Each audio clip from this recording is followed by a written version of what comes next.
Hello साथियों, एक और नई वीडियो में आप सभी का स्वागत है। उम्मीद करता हूं कि आप सभी को वर्ल्ड ज्योग्राफी आपको बढ़िया तरीके से समझ में आ चुकी होगी। आज अपन एक नई क्लास स्टार्ट करेंगे जिसका नाम होगा आर.एस. फ्री में दे रखा है आपका साइंस और टेक। साइंस की क्लास अपन बाद में देख लेंगे और आज अपन बात कर रहे हैं टेक्नोलॉजी के बारे में। पहले देखते हैं कि अपन की टेक्नोलॉजी के अंदर अपने कौन कौन से सवाल पूछे गए, कौन कौन से टॉपिक अपने को दे रखे हैं। पहला नाम आ जाता है नैनो प्रौद्योगिकी, नैनो टेक्नोलॉजी। नैनो टेक्नोलॉजी की जब चर्चा होती है तो इसके अंदर से आपको 2018 में एक क्वेश्चन पूछा गया था, 2021 में कोई भी नहीं पूछा गया, 2023 में एक सवाल पूछा गया था। नेक्स्ट आता है डिफेंस टेक्नोलॉजी, बोले तो रक्षा प्रौद्योगिकी। तो 2018 में 2 सवाल आए थे, 21 में 1 आया था, 23 में 1 आया था। फिर आता है स्पेस टेक्नोलॉजी। तो स्पेस टेक्नोलॉजी के अंदर से 2018 में 2 सवाल आए थे और 2021 में कोई भी सवाल नहीं आया, 2023 में 1 सवाल आया था।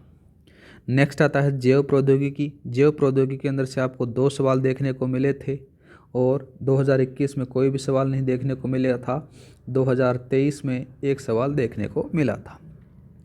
आगे बात करें तो प्रौद्योगिकी विकास राजस्थान में, तो इसमें से 2023 के अंदर से 1 सवाल आपको देखने को मिला था। आगे बात करते हैं, नेक्स्ट आता है कंप्यूटर और सूचना संचार प्रौद्योगिकी, जिसके अंदर से आपको हर सवाल पूछे जाते हैं। 2023 में बात करें तो 2 सवाल, 2021 में 3 सवाल, 2018 में 3 सवाल। इस प्रकार से आपको ये 6 टॉपिक दे रखे हैं टेक्नोलॉजी के। और हर बार टेक्नोलॉजी का जितना वेटेज रहता है आपका आर.एस. प्री के अंदर से 7 से 8 सवाल का वेटेज रहता है। कितना रहता है गाइस? 7 से 8 सवाल का। यहाँ पर मैंने लिखा भी गया है कि एवरेज कितना रहता है, 7 से 8 सवाल का। एकदम नई तरीके से अपन बात करेंगे, सारी की सारी चीज़ें अपन मैंने कवर कर रखी हैं, एकदम टॉपिक वाइज अपन बात करने वाले हैं। आज अपन जो टॉपिक लेंगे जिसका नाम आ जाता है नैनो प्रौद्योगिकी, बोले तो नैनो टेक्नोलॉजी। नैनो टेक्नोलॉजी के अंदर से 2023 में भी एक सवाल आया था, अब की बार है उम्मीद आ भी सकता है और नहीं भी आ सकता है। लेकिन ये जो नीचे वाला है कंप्यूटर और सूचना संचार वाला, इसमें हर बार सवाल आता है, 2 सवाल 100% आएंगे, अब की बार भी पिछली बार भी आए थे, लिख लेना आप। और जो टेक्नोलॉजी वाला पार्ट है ये फ्री के नंबर हैं, इनको 1-2 बार पढ़ोगे आराम से याद हो जाएंगे और 100% आपके एग्ज़ाम में आएंगे, आपको पता है।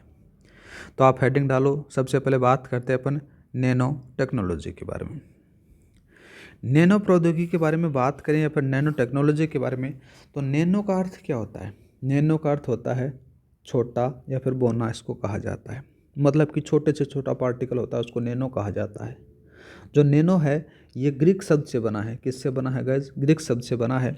आगे बात करें बोना भी कितना कितना मतलब कितना छोटा, उसका आकार बात करें तो 10⁻⁻9 होता है। ठीक है। और बात करें तो नैनो टेक्नोलॉजी है फिर नैनो प्रौद्योगिकी है ना गाइज, उसके जो जनक माने जाते हैं वो आ जाते हैं रिचर्ड फीनमैन को कहा जाता है। किसको कहा जाता है? रिचर्ड फीनमैन को कहा जाता है, याद रखना। आगे बात करते हैं, नैनो तकनीक होती है वो 2 प्रकार से की जाती है। 2 प्रकार से कैसे? एक तो आ जाती है टॉप टू बॉटम, दूसरी आ जाती है बॉटम टू टॉप। इन दोनों का मतलब सीधा सा मतलब ये होता है, एक तो बड़े पार्टिकल को आप छोटे पार्टिकल में चेंज करोगे तो ये क्या हो जाती है, ये टॉप टू बॉटम होती है। दूसरी हो जाती है एक छोटे पार्टिकल को जोड़कर आप बड़ा पार्टिकल बनाओगे, मतलब बड़ी चीज़ बनाओगे, तो उसको क्या कहते हो आप? बॉटम टू टॉप कहते हो। ठीक है। तो इन दोनों के बारे में अपने को देखना है। छोटी सी चीज़ है, ज़्यादा कुछ नहीं है। नैनो टेक्नोलॉजी, टेक्नोलॉजी का जितना भी पार्ट है, आपकी जो साइंस और टेक वाला जो पार्ट है एकदम बढ़िया तरीके से रटा दूंगा, नो टेंशन आप। ठीक है। तो बात करते हैं टॉप से बॉटम, बॉटम से टॉप। अब एक सवाल लिखा है यहाँ पर कि क्या अंतर है दोनों में अंतरों के बारे में बात करें तो मैंने बताया बॉटम से टॉप के बारे में। बॉटम से टॉप के अंदर से क्या होता है कि इसमें छोटे से छोटा नैनो परमाणुओं को जोड़कर मूल संरचना प्राप्त की जाती है। मतलब क्या हुआ? जैसे आपको रोबोट बनाना है, रोबोट बनाने के लिए आप क्या करोगे? छोटी छोटी चिप्स आ गए, चिप्स आने के बाद में क्या करोगे? पार्टिकल जोड़ोगे, जोड़ने के बाद में आपका रोबोट तैयार होता है। इसको बोला जाता है बॉटम से टॉप। अब एक और आ जाता है टॉप से बॉटम। टॉप से बॉटम क्या हुआ? आपके पास में कोई भी मॉलिक्यूल है, परमाणु है, परमाणु को आप तोड़ोगे, तोड़ने के बाद में आपके पास में इलेक्ट्रॉन अलग हो जाते हैं, प्रोटॉन अलग होते हैं, न्यूट्रॉन अलग होते हैं। इसको क्या कहते हो आप? टॉप से बॉटम कहते हो। अब आपके समझ में नहीं आया कि इलेक्ट्रॉन प्रोटॉन, चलो कोई दिक्कत नहीं है। आपने ईंट तो देखी होगी, ईंट को जब आप तोड़ते हो तो छोटे छोटे कांकरियों में चेंज हो जाती है ना, वैसा का वैसा सिस्टम ये होता है। और जब ईंट को छोटे छोटे चीज़ों में जोड़ते हो तो वो ईंट बन जाती है। बस इतनी सी कहानी है ये नैनो टेक्नोलॉजी की। इसमें मूल संरचना को नैनो पैमाने पर तोड़ा जाता है। ठीक है, दोनों में डिफरेंस पता चल गया।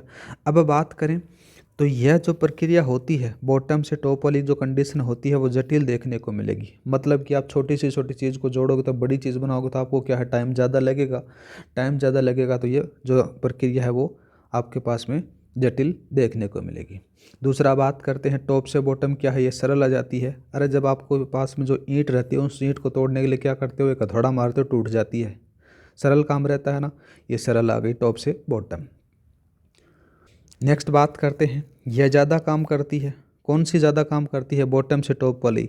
मेहनत करके जो चीज़ बनाओगे उसमें आपको क्या है, आपके पास में रिजल्ट बढ़िया आएगा। आप बढ़िया तरीके से तैयारी करोगे तो आपका रिजल्ट पॉजिटिव आएगा, तैयारी नहीं करोगे तो पॉजिटिव रिजल्ट नहीं आएगा। सीधी सी बात है, आपने छोटी छोटी चीज़ों को जोड़ा, छोटे छोटे पॉइंट को आपने याद किया तो आपके पास में पूरा सिलेबस कवर हो गया। वैसा ऐसा ही वैसा इसके अंदर से रहता है। तो ये जो है ज़्यादा काम की रहती है। लेकिन जो चीज़ आपके पास में बनी हुई है और उसको आपने तोड़ दिया तो वे क्या है, ज़्यादा काम की नहीं रहती है। आगे बात करते हैं, बॉटम से टॉप को किसने खोजा, तो एक महाशय आते हैं जिनका नाम रहता है एरिक डॉक्सलर। इनके द्वारा खोजा गया था। जैसे इसके बारे में बात करें तो बॉटम से टॉप के बारे में तो नैनो रोबोट होता है, उसको कहा जाता है। और टॉप से बॉटम के बारे में बात करें तो नोरियो के द्वारा खोजा गया था। ठीक है, और जैसे नैनो कण होते हैं उसको बॉटम से टॉप की तरफ से आपको समझना चाहिए। दोनों समझ में आ गए होंगे, बॉटम से टॉप और टॉप से बॉटम, इन दोनों के बारे में ज़्यादा कोई खास है नहीं। अब एक शब्द आता है नैनो असेंबलर। असेंबलर का मतलब क्या होता है, इसी के बारे में बात करते हैं। आपने कभी कभार सुना होगा कि उसने पार्ट्स को असेंबल कर लिया, उन पार्टों को क्या कर दिया, जोड़ लिया। तो सीधी सी बात आ जाती है, नैनो असेंबलर वो होता है जो परमाणु को नैनो स्तर पर तोड़ता है या फिर नैनो स्तर के परमाणु को जोड़ता है। दो ही कंडीशन होती है, उसी को कहा जाता है नैनो असेंबलर। अब बात करते हैं आगे, एक नाम आता है कंप्यूटेशनल। कंप्यूटेशनल क्या है, नैनो टेक्नोलॉजी की एक शाखा होती है जो बड़ी मात्रा में डेटा को स्टोर करती है, प्रसारित करती है। ठीक है, एक बात करें फिनमैन के बारे में। फिनमैन क्या था, फिनमैन ने बताया कि 1959 में परमाणु को जोड़ तोड़ कर विज्ञान का नया रूप दिया जा सकता है। उसी को कहा, आगे जाकर क्या नाम दिया गया, नैनो टेक्नोलॉजी कहा। लेकिन सबसे पहले फिनमैन ने ये बता दिया गया था कि 1959 के अंदर से कि जो परमाणु होते हैं उनको जोड़ तोड़ के कुछ चीज़, नई चीज़ बनाई जा सकती है। उसी को नैनो टेक्नोलॉजी के नाम से जाना जाने लगा था। आगे बात करें देखो, तो 1959 तक के समय तो क्या थे, नहीं थी कि वहाँ पर माइक्रोस्कोपी नहीं थी। लेकिन 1981-82 के अंदर से माइक्रोस्कोप को विकसित किया गया, जिसके अंदर से क्या हो गया, माइक्रोस्कोपी से अपन क्या कर सकते हैं, जो परमाणु होता है उस परमाणु के टूटे हुए पार्टिकल को देख सकते हैं। इलेक्ट्रॉन चक्कर लगाता रहता है, प्रोटॉन उसके अंदर रहता है, न्यूट्रॉन उस प्रकार से रहते हैं। इस प्रकार से आपको देख सकते हो। तो माइक्रोस्कोपी से अपने देखा, देखने के बाद में क्या हुआ, परमाणु के अंदर से देख पाना संभव हुआ। बाद में क्या होता है कि 1986 का समय आता है। 1986 के अंदर से एक महाशय आते हैं जिनका नाम रहता है एरिक। एरिक क्या करते हैं, एक पुस्तक लिखते हैं जिस पुस्तक का नाम आ जाता है इंजन्स ऑफ द क्रिप्शन आ जाता है। ये जो पुस्तक थी, इस पुस्तक का नाम जरूर याद रखना। यह पुस्तक बताती है कि नैनो टेक्नोलॉजी क्या थी। तो नैनो टेक्नोलॉजी के आधार पर यह पुस्तक लिखी गई थी 1986 पर। ठीक है गाइज, बाद में क्या हुआ कि क्या नहीं हुआ, उन्हीं के बारे में बात करें तो नैनो टेक्नोलॉजी से अपने अभी तक क्या क्या विकसित कर लिया, कौन कौन सी जनरेशन आ गई, भारत के अंदर से क्या क्या प्राप्त किया, वो सारी चीज़ें अपन देखने वाले हैं। ठीक है, तो नैनो तकनीक से विकसित क्या किया गया, जैसे नैनो यूरिया हो गया, स्मार्ट ड्रग्स हो गया, नैनो इलेक्ट्रोमैकेनिकल सिस्टम हो गया, कैंसर थेरेपी हो गया, नैनो बल्ब हो गए, नैनो अवशेष हो गए, सारे के सारे क्या है, नैनो तकनीक के आधार पर इनको विकसित किया गया था। ज़्यादा कोई खास है नहीं, ज़्यादा जो मेन चीज़ें हैं वो मैंने यहाँ पर लिख दी गई हैं। आगे बात करते हैं, तो अपना भारत कहाँ पीछे रहने वाला था। लेकिन भारत के अंदर से जो नैनो टेक्नोलॉजी की शुरुआत होती है वो 2007 में होती है। कब होती है, 2007 में। 2007 के अंदर से शुरुआत होती है भारत में, जिसका नाम दिया गया था NSTMO। इसके बारे में बात करें तो उसकी फुल फॉर्म आ जाती है इसकी फुल फॉर्म आती है, एन से बात करें तो नैनो आ गई, नैनो से नैनो साइंस टेक्नोलॉजी मिशन आ जाती है। इसका नाम दिया गया 2007 में, इसको तैयार किया गया।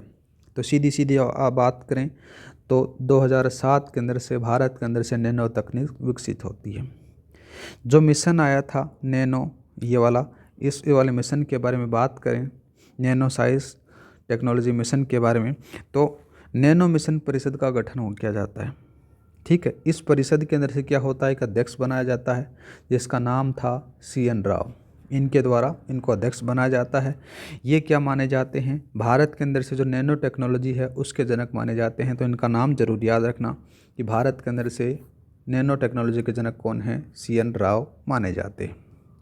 बाद में क्या होता है, जो परिषद बना उस परिषद के लिए 2 सलाहकारी समूह बनाए गए। कितने बनाए गए, 2 सलाहकारी समूह बनाए गए। वो कौन कौन से थे, एक का नाम था नैनो विज्ञान सलाहकारी, दूसरे का नाम था नैनो अनुप्रयोग और तकनीकी सलाहकारी समूह।